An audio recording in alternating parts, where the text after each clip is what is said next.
Bismillahirrahmanirrahim. Assalamualaikum warahmatullahi wabarakatuh.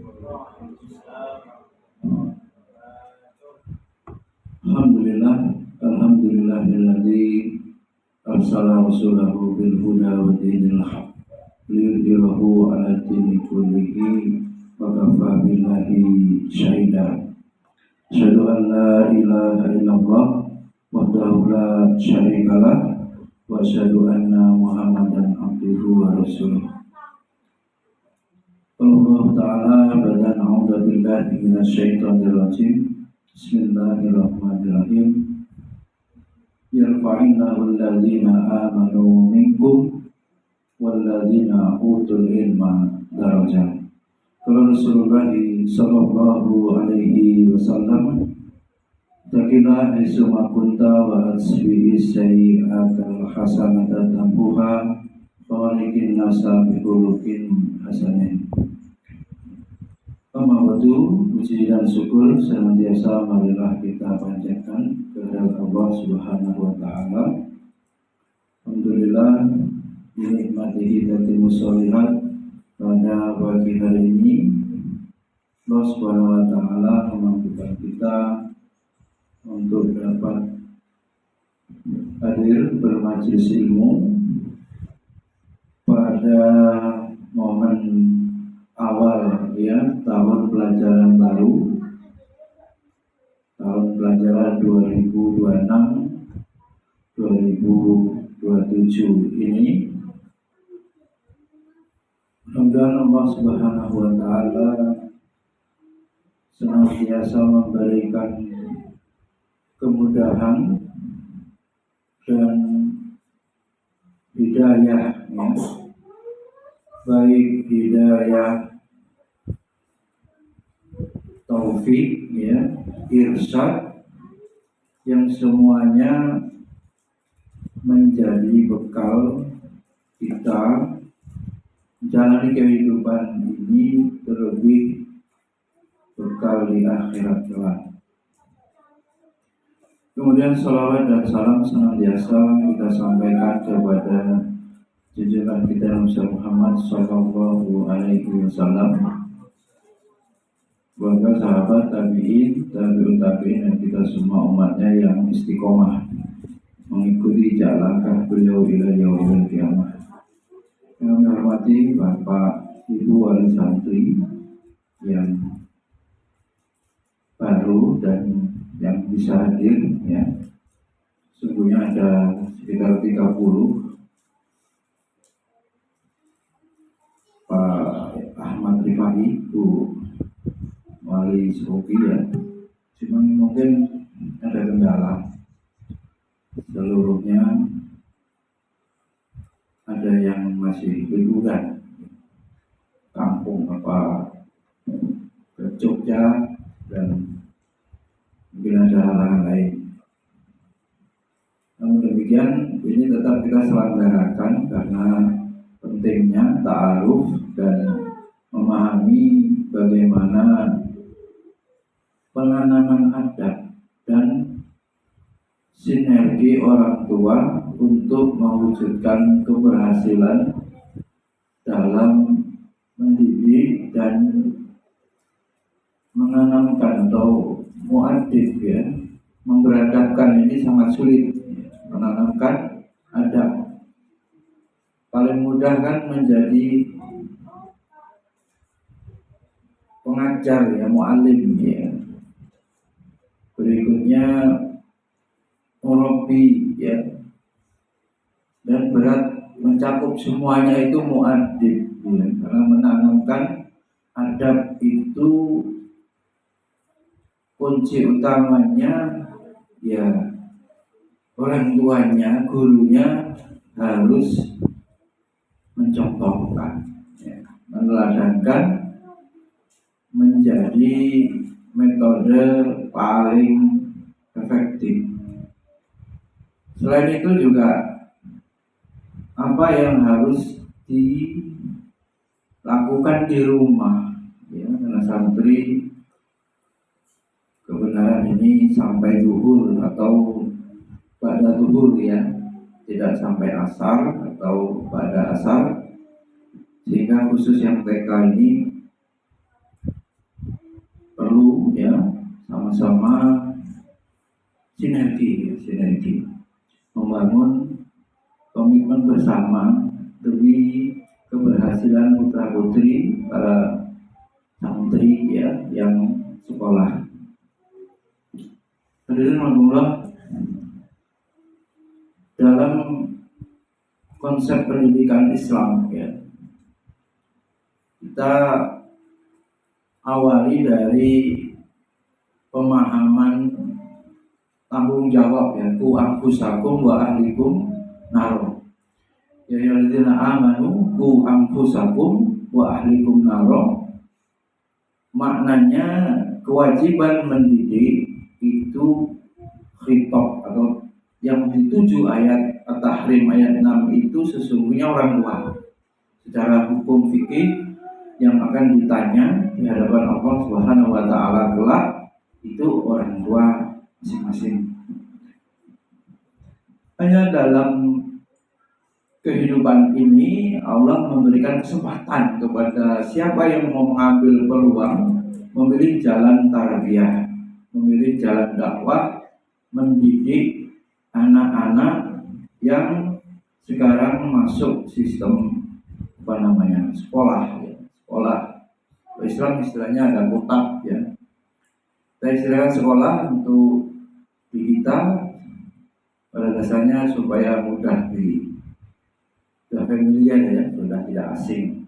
Tapi prinsip-prinsip kutab juga kita ambil, utamanya bagaimana menanamkan iman, bagaimana menanamkan Al-Quran yang menjadi amal. Jadi triloginya itu iman, ilmu, dan amal ya. Iman, ilmu, dan amal. Itulah sama dengan apa? Adab. Jadi kita juga menamakan sekolah adab itu karena memang bukan dimaknai adab sopan santun ya, nunduk-nunduk kalau orang Jawa ya, Pak siapa yang lembut ya, Pak Jokowi ya, Jokowi lembut ngomongnya. Tapi gitu ya, lembutnya kok berbisa gitu ya, belum tentu ya. Jadi kita tidak pada simplifikasi penyederhanaan makna adab cuma sopan santun. Tapi adab ini sangat luas, secara definisi meletakkan sesuatu pada tempatnya sesuai harkat dan martabatnya dalam pandangan Allah. Jadi nggak sama ya moral, etika dengan adab, tidak sama. Jadi apa yang baik ya belum tentu benar, karena sumbernya kita wahyu ya, yang sekaligus membedakan model pendidikan atau konsep pendidikan Barat dan Islam. Kita menerima kabar sotik ya, ini yang memahami ya bagaimana filsafat pendidikan Barat dan Islam. Kita menerima kabar sotik atau berita yang benar, yang itu diistilahkan wahyu ya.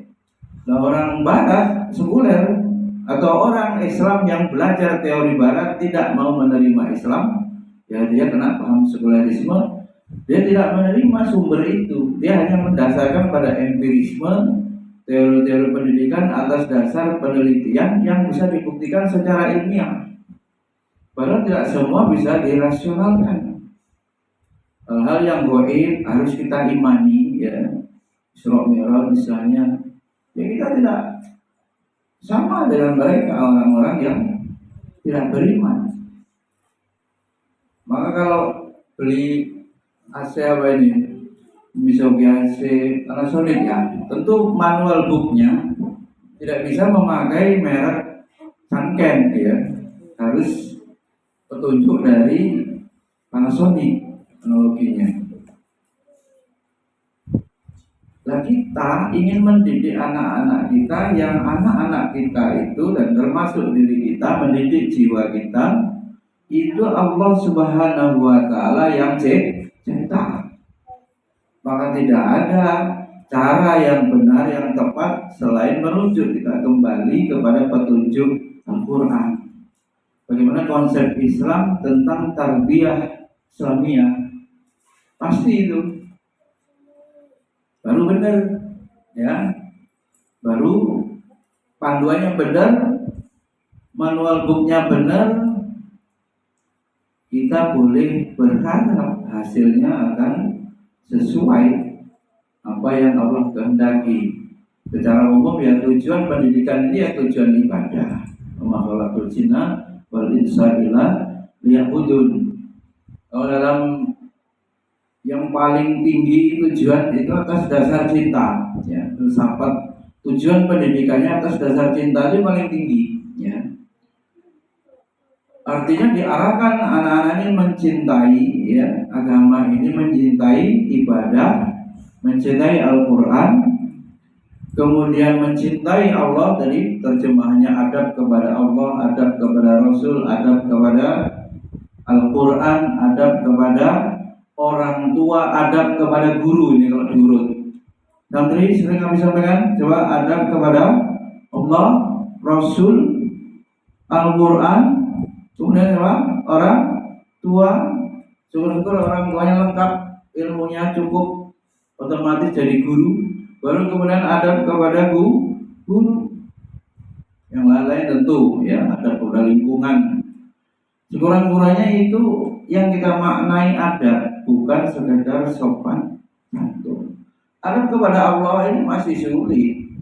Bagaimana banyaknya orang yang musyrik, bagaimana orang-orang yang masih kemana itu, atau itu siapa yang pesulap merah itu dibongkar kan? Rupanya ke Gunung Kawi dari pesugihan, coba. Dan bentuk-bentuk kemusyrikan yang lain.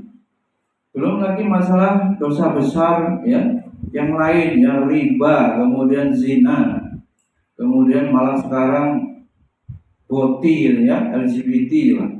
Ini semua tentu membuat Allah murka. Ya, setiap kemaksiatan, kedurhakaan yang dilakukan manusia itu menunjukkan akan turunnya ya, atau bermasalahnya dakwah, belum selesainya, belum tuntasnya dakwah ini. Ini problem. Kalau ustadz yang tampil cuma penggembira hahaha ya nggak selesai. Resiko dakwah tauhid ini akan dimusuhi dan bahkan nyawa. Taruhannya nyawa. Nah, untuk membangun generasi yang mau berjuang itu sangat berat. Harus betul-betul dimulai dari niat yang benar, kemudian tazkiyatun nafas. Kalau dikembangkan oleh kita istilahnya tazkiyatun nafas, pensucian jiwa. Yang itu kemudian bagian daripada ilmu yang fardu ain. Ya. Masih ingat Zahid ilmu fardu ain apa? Yang pertama ilmu akidah, yang kedua ilmu tentang ibadah yang wajib, dan yang ketiga ilmu yang menyelamatkan amal, yaitu tazkiyatun nafas. Ini bahaya kalau orang-orang kemudian berbuat amal tetapi diiringi juga dengan riya, niat yang tidak bersih, tidak ikhlas, ya sia-sia. Ya, atau mungkin mengejar piala yang sekolah ini, mengejar apa? Piagam, piala atau hadiah, gitu. Ya. Jadi mukhlishina lahuddin ini berat. Wa ma umiru illa liya'budullaha mukhlishina lahuddin. Ini kerjaan yang tak berkesudahan para ulama. Kerjaan yang paling sulit adalah menjaga niat, karena hati sebagai namanya kolbun itu maknanya berbolak-balik, kadang baik kadang buruk ya. Dikisahkan sahabat kalau bersama Rasul bermajelis ilmu seakan-akan imannya sangat tinggi, tapi kemudian ketika berpisah dari Rasul, sahabat itu kemudian merasa sudah hilang ya rasa imannya itu, sebab hati, tetapi hati itu yang berbolak-balik. Jadi Rasulullah yang pertama kewajiban orang tua ini kemudian diambil sebagiannya guru-guru yang ada di sekolah, sebagian berarti ya sebagian, apalagi tidak mondok, apalagi tidak full day. Karenanya kita memahami bagaimana pengaruh ya. Psikologi ini imitasi ya. Jadi anak-anak ini sangat ya, teori imitasi sangat mungkin sangat mudah meniru. Jadi semakin banyak berinteraksi satu orang si Sauki dan Handaru ini dua memiliki apa namanya bawaan ya. Fa'alhamaha fujuraha wa taqwaha ini potensi dia baik, potensi dia buruk, semuanya ada. Semua manusia sama. Maka kemudian bertemu, nah ini terjadi apa? Saling mengaruhi. Nah semakin banyak dalam teorinya yang akan semakin bervariasi itu yang mempengaruhi. Ya. Kalau diteorikan seperti hati itu seperti kertas putih, ya manusia itu seperti kertas putih, kemudian diisi dengan coretan-coretan, ya maknanya berjumpa dengan si A, si B, si C, si D, ada 1 titik, 2 titik, dan seterusnya sampai dia kemudian menang yang mana ini, yang lebih kuat pengaruhnya yang mana.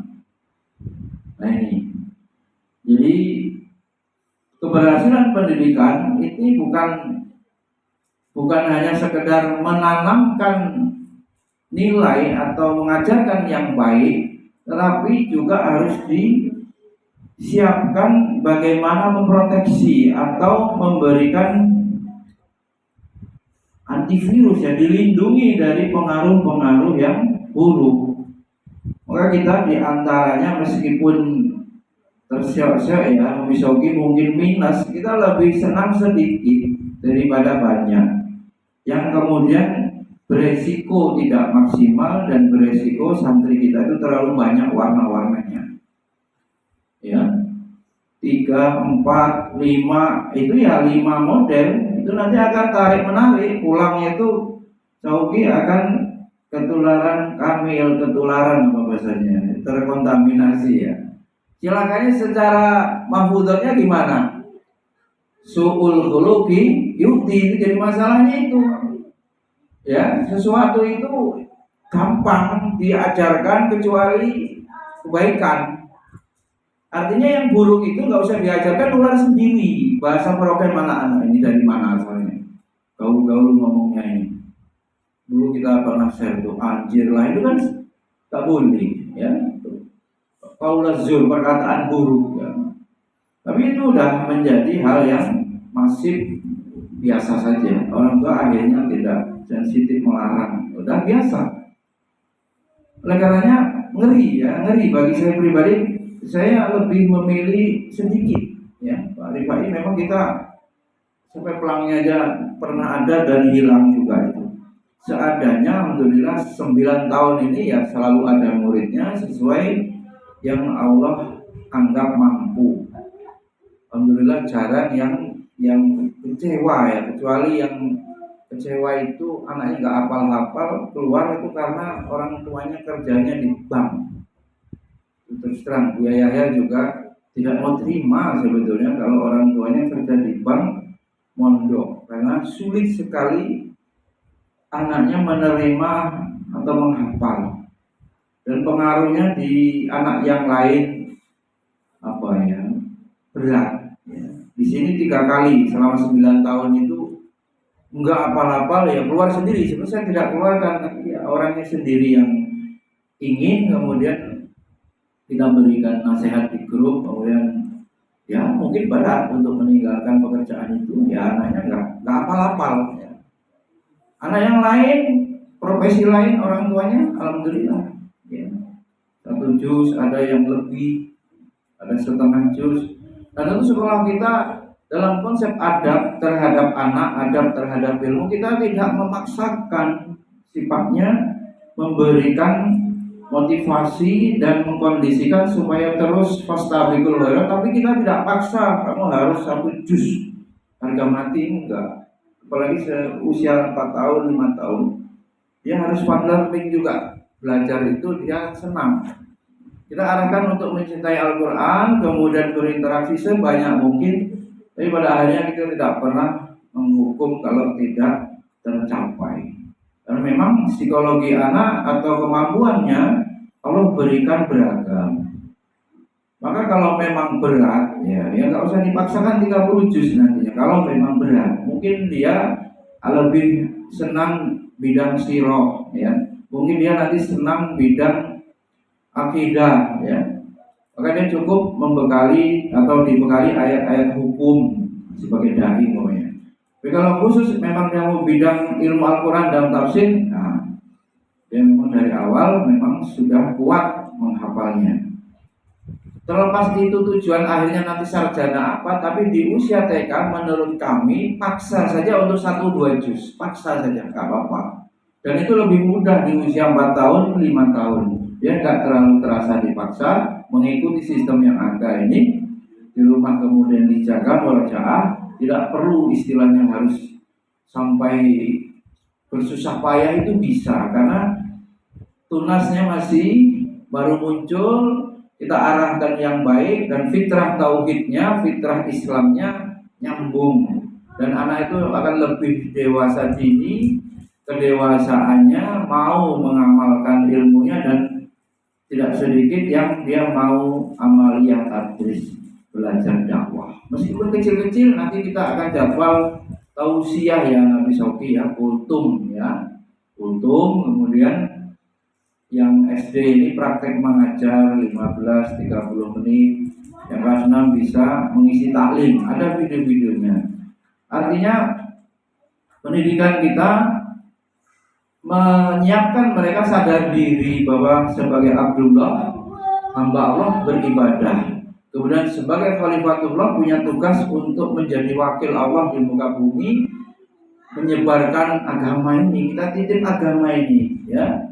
Islam tidak hilang di muka bumi, tapi Islam bisa hilang di Sukarame ini kalau tidak ada kaderisasi dakwah.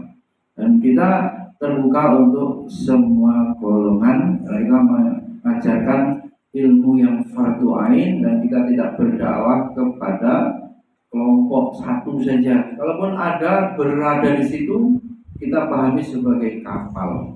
Dakwah bukan sebagai satu-satunya jalan keselamatan sehingga ekstrim. Kita nggak pernah begitu. Semua ormas tujuannya baik, tapi pribadi-pribadi wali yang berpaham Nahdien, berpaham Dewan Dakwah Muhammadiyah, di sini ibadahnya kita ikutin, Pak. Kembali baik jika ingin membaca doa iftitah yang sering berbeda, nanti kita tanya orang tuanya ingin diajarkan yang bagaimana. Kalau gurunya bisa mengajarkan dua-duanya, versi fikih yang mana. Kemudian berikutnya kesuksesan ya kita dalam mendidik ya itu diawali dari,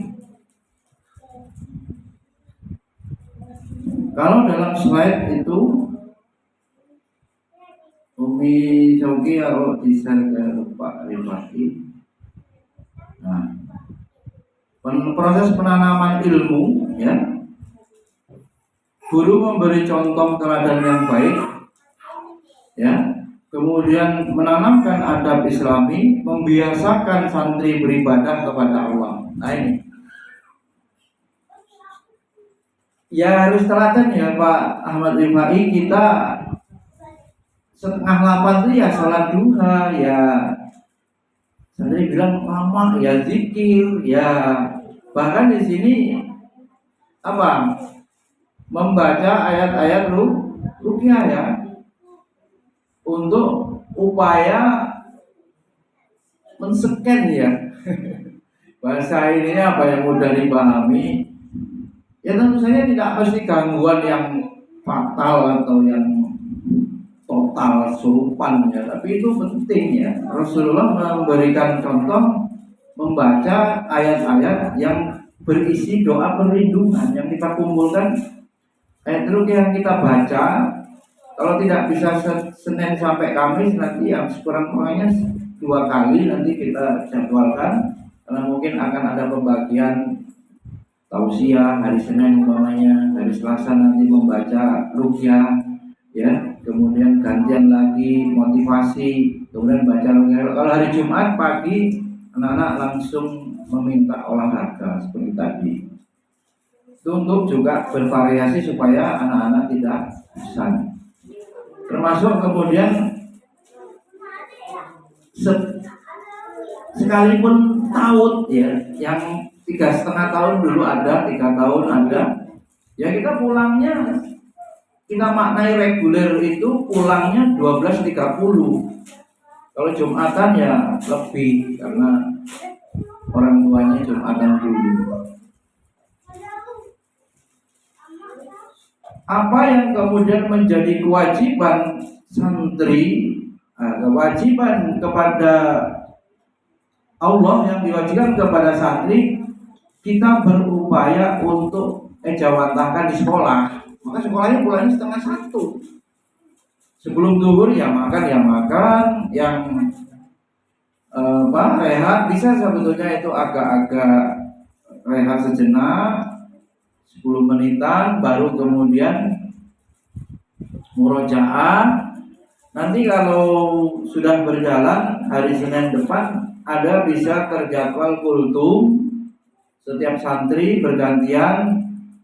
Ada tausiah juga, atau kita ganti pekan ini tausiah guru, pekan depan kemudian latihan praktek dakwah public speaking santri, mulai dari semuanya ya, TK bergantian sampai SD. Kemudian baru kita sholat zuhur berjamaah, penerapan ibadah praktis dan dilatih supaya terbiasa.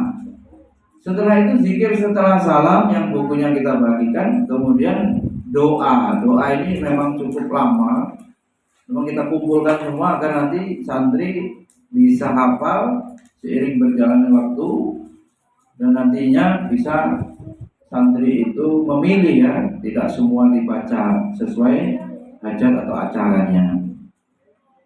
Nah, bila sekolahnya full day ya lanjut nanti asar demikian.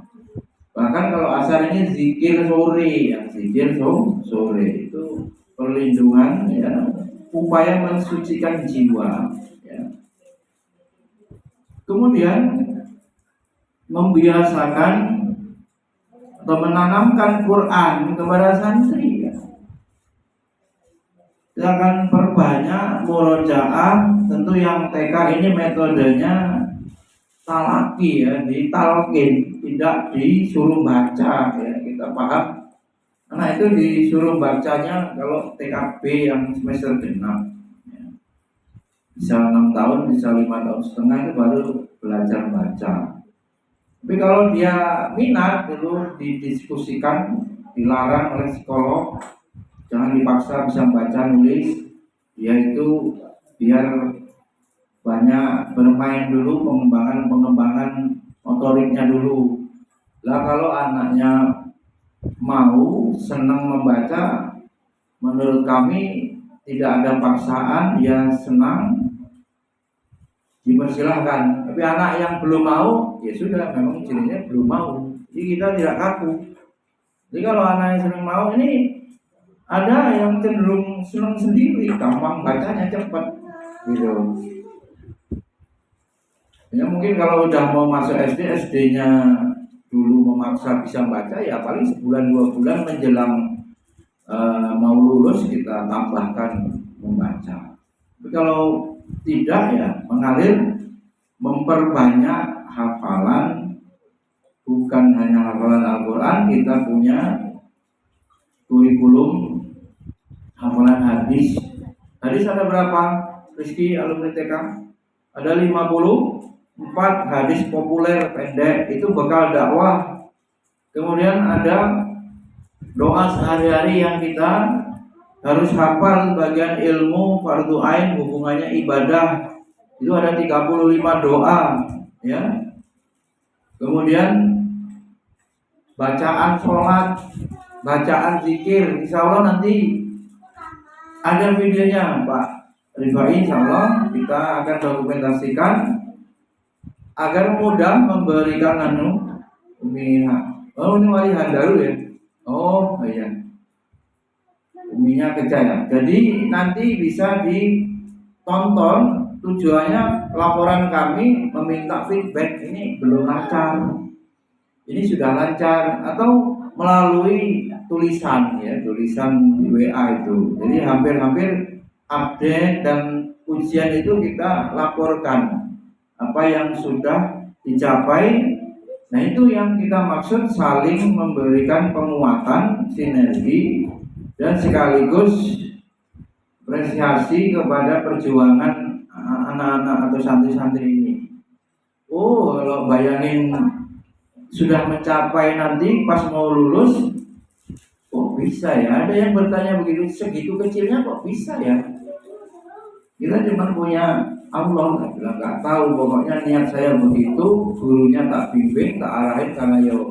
Kalau perempuan apalagi masih kecil itu senangnya sama guru perempuan, sekali-kali saja ketemu saya, gini kan terus saja diulang-ulang, nanti bisa.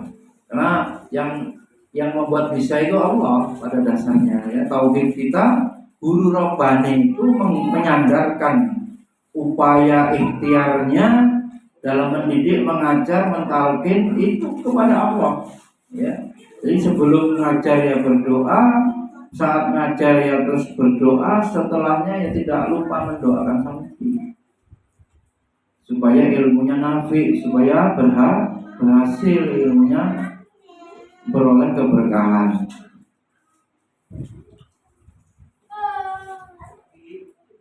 Oh iya, capek ya olahraga ya, Saugi. Jadi lari-lari ya, iya. Saya Saugi betah ya, sekolah ya. Alhamdulillah, manggung Bu. Ya, nggak takut sama Abi ya? Enggak ya? Ya, Andaru mana Andaru? Wah, Andaru mah udah ini nyariin Umi, nyariin Nabi terus di rumah ya. Iya. Ya tadi ada minum, sambil minum silakan. Kemudian SKL kita Wali Andaru ya, belum tahu namanya, kalau Bu Utami ya. Umi Saugi, Pak Rifai, kita standar kompetensi lulusan ya anak TK 1 juz, harapannya 1 tahun, mampu mengenal berbagai konsep sederhana dalam kehidupan sehari-hari, hafal doa harian, mampu kemudian berinteraksi di lingkungan sekitar, ada kebersihan. Anak-anak nggak ada pikir ya kalau TK ya, nggak sampai pulang, kalau nggak sampai sore. Kalau sampai sore ada amal jama'i rokan, apa istilah pondoknya, bersih-bersih sebentar 15 menit. Tapi buang sampah, ketertiban, disiplin, menata sandal di rak. Terima kasih Pak Rifai, raknya baru dari Saugi. Ya Allah mau beli ya, mau dikasih. Itu dulu saya sampai khusus tugasnya Pak Rifai mengamankan sandal. Sandal itu kalau nggak dirak, oh pas santrinya 100 dulu, oh sampai 1 karung tak simpen. Nanti kalau pas mereka nyari, ayo taruh di mana tadi, begitu. Hampir itu berbulan-bulan. Berbulan-bulan itu tugasnya begitu, tertibkan itu sendal, sepatu. Nah, memakai sepatu, memakai sendal, kita persilahkan mana yang memudahkan ya, mana memudahkan. Yang bagus ya sepatu, tapi karena walinya milih sendal ya kita nggak kaku. Kemudian mengenal rukun iman, rukun Islam itu santri nanti ada transkrip ya sederhana, diantaranya masalah tauhid, akidah, rukun iman, rukun Islam. Ini ada penilaian dari saya ya, dari saya. Juga kalau diperlukan nanti ada rapot khusus AUD ya. Cuman checklist perkembangan itu kita ada kemarin, belum saya share ke wali yang baru ini ya. Ada anunya. Perkembangan ini secara umum ya rata-rata AUD-nya bagus-bagus ya. rata-rata outnya bagus-bagus. Supaya komprehensif nanti kita printkan, ada banyak motorik itu yang dinilai. Ibadah yang wajib ini nanti juga harus bisa ya diulang-ulangi. Praktek ibadah ya, praktek ibadah mulai wudhu, toharohnya, kemudian sholat, ini kemudian divideokan lepas ujian itu, sehingga jelas yang belum dan yang sudah hafal ya, untuk umpan balik, untuk perbaikan. Kemudian implementasi ilmu ya, triloginya apa? 3 pusat pendidikan. Pusat pendidikan ya sekolah, orang, kemudian lingkungan dan rumah. Nah, kemudian di sekolah ya guru, kemudian di rumah orang tua, dan santri itu sendiri bagaimana? Menerima contoh-contoh dari guru dan menerima contoh-contoh dari orang tua. Terus lingkungan, ada nasihat ulama yang penting itu memang jar qobladar. Singkat tapi itu secara psikologi lingkungan itu penting untuk keberhasilan. Oh ini Hanum ya, alumni sini. Oh terima min dulu ya. Sekarang kelas berapa tuh? Oh pas COVID dulu ya sekolahnya. COVID. Terima min 5 ya. Jar qobladar ini gimana Abirisan baru beli rumah tuh. Tetangga dulu baru rumah. Gimana itu di Pargagung? Kalau nggak kumpulin yang beli rumah itu yang baik-baik semua ya, karena rumahnya baru di launching kan. Tapi kalau kita hadir di rumah perumahan atau lingkungan yang sudah ada terlebih dahulu, berarti kita betul-betul memilih, gitu ya. Lihat tetangga kita dulu, baru kita rumahnya kita beli kalau cocok. Itu ngaruh sekali Pak Ribai. Dulu kita diberikan santri, dikasih santri yang berat-berat. Ternyata kepala SMP Muhammadiyah itu merasa kepayahan mendidiknya karena di lingkungan pelabuhan. Kenyataannya gitu. Dan ini pondokan di sini tuh. Oh benar, jar qobladar ini sangat harus diperhatikan. Kalau mau beli rumah itu perhatikan tetangganya dulu. Ya, sampai ada yang membuat perumahan Islami ya, mensterilkan dari lingkungan atau tetangga yang tidak baik. Ini mempengaruhi sekali. Kalau di situ aman kayaknya, kafe paling Pak ya, Ribaya situ ya. Tapi kafe kopi kan, bukan kafe malam-malam itu apa, hiburan malam ya, kafenya kopi dan dekat kampus. Selanjutnya implementasi adab, keteladanan, pemahaman dan penanaman. Kedisiplinan ini, disiplinan ya. Sekali anak gampang diajak sana sini padahal dia masih sekolah, waktunya tidak libur, dia akan menganggap ya peraturan itu ya gampang aja dilanggar, akhirnya dia susah berhasil ya. Jadi nah ini orang tua ini ya. Kalau saya ini sudah khatam, insya Allah Pak Rifai mau bagi rapot nggak bisa ngambil ya nggak apa-apa. Mau nemuin saya langsung besoknya tak tungguin, mau konsultasi. 9 tahun ini saya begitu-begitu saja. Ya memang kalau sekolah lain mungkin nggak mau ya, bagi rapot aja susah hadir, diundang susah hadir. Tapi karena kita niat anak-anaknya ini yang dititipkan ini, kita titip agama kepada mereka ya, kita banyak kasih sayang lebih, banyak murahnya, memakluminya, nggak banyak kaku-kaku. Seperti yang saya dengar, kalau orang tuanya tidak hadir taklim, parenting, berapa persen anaknya dikeluarkan. Kita nggak begitu ya. Tentu berharap hadir, ya itu wajar kita membuat kegiatan karena tujuannya menyamakan persepsi dan membangun hubungan sekolah dan orang tua. Kalau absen hariannya ya nanti akan bisa kita share tiap pekan atau kalau mau bulanan ya kita mencatat kehadirannya ya. Bahkan kita ini pasti minusnya kalau dihitung-hitung misalnya bagaimana sekolah lain bisa 3 bulan setahun itu negara itu silakan dihitung. Wong ini aja sudah sebulan kok, dari tanggal 13 Juni sampai nanti 13 itu sudah sebulan utuh nggak masuk.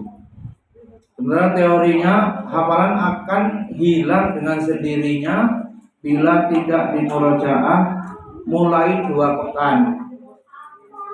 Jadi setelah 2 pekan itu harus dimurojaah santri kita masuk.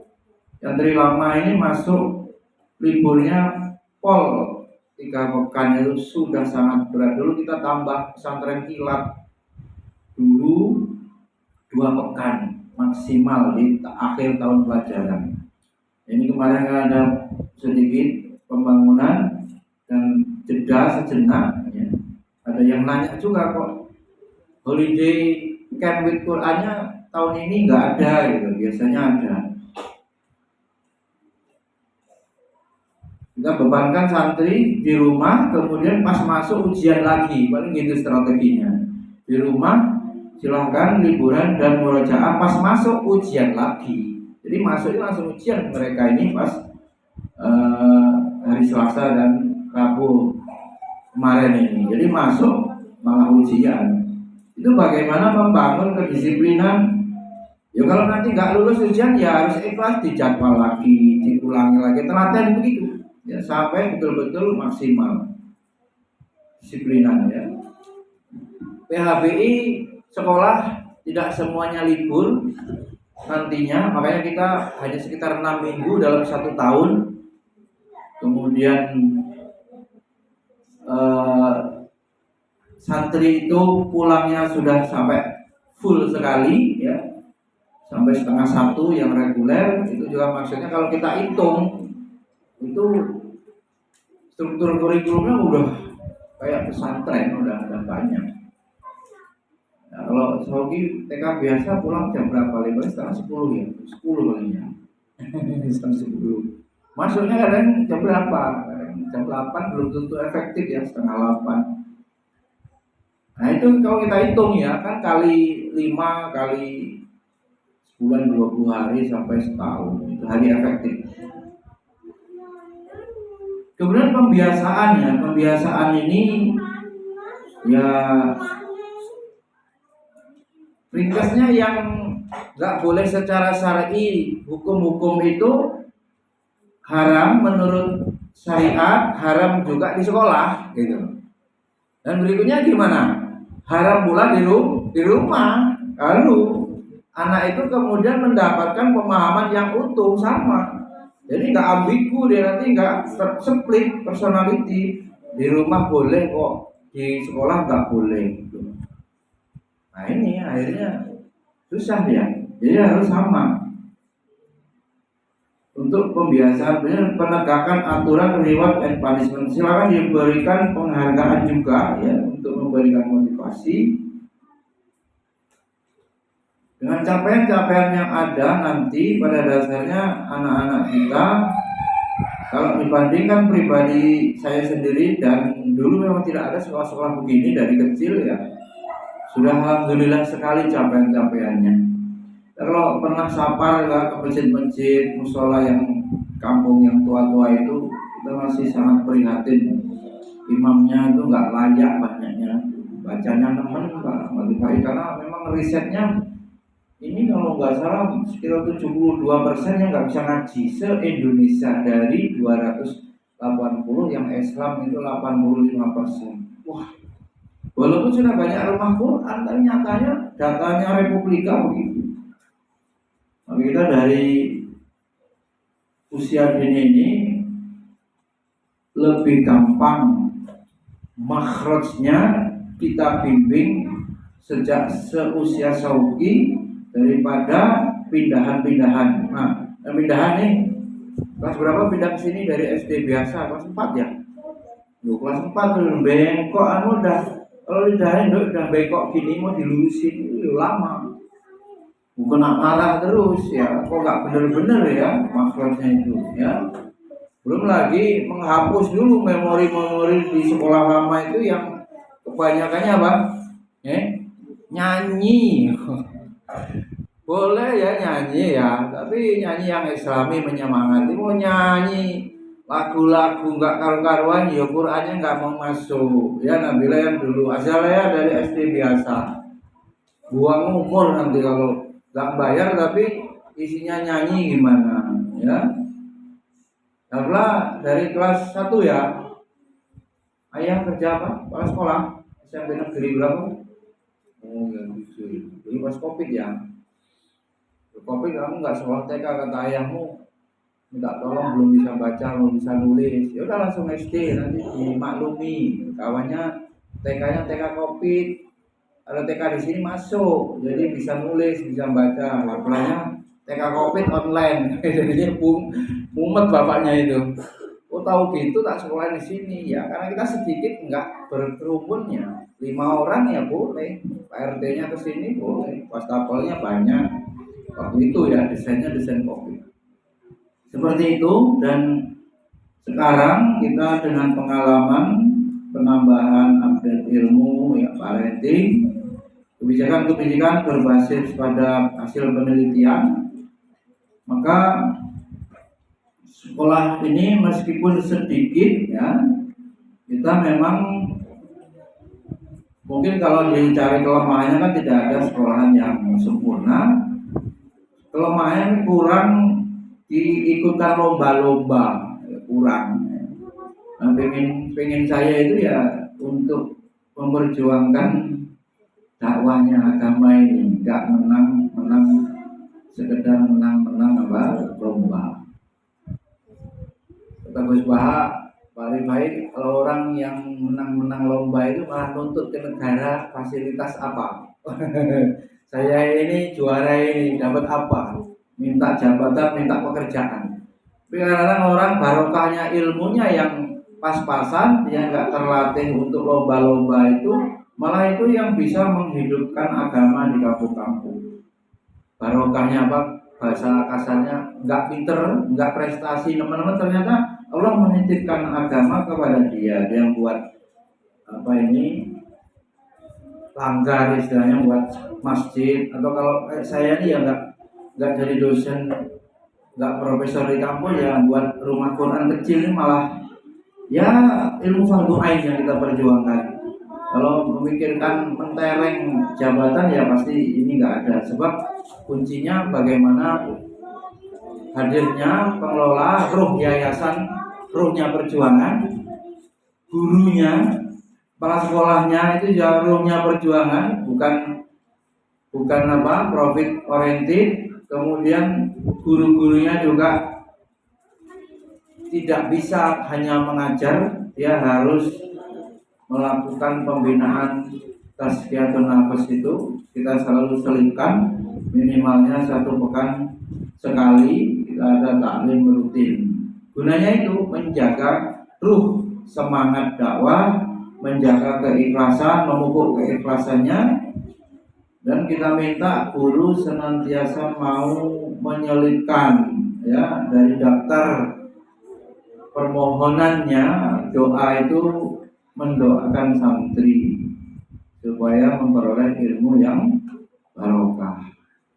Tentu sangat berbeda lembaga yang diberikan sepenuhnya kepada orang, diurus orang lain, beda dengan yang diurus sendiri atau pemilik. Saya sudah coba cermati ya. Kalau diurus orang ya sekedar menjalankan tugas. Kalau punya sendiri ya memang itulah di situ dia memperjuangkan agama ini maksimal, tidak ABS itu nggak ada, asal senang. Dan guru juga kita pilih yang kemudian utamanya memiliki adab Islami.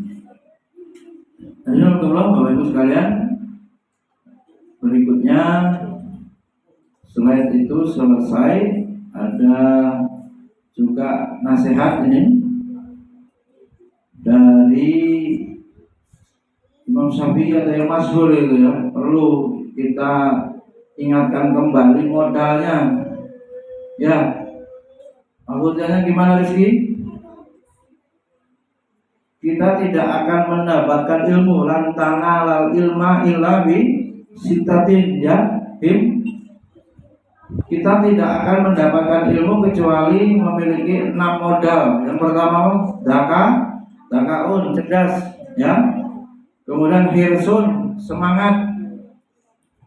Kemudian yang ketiga apa?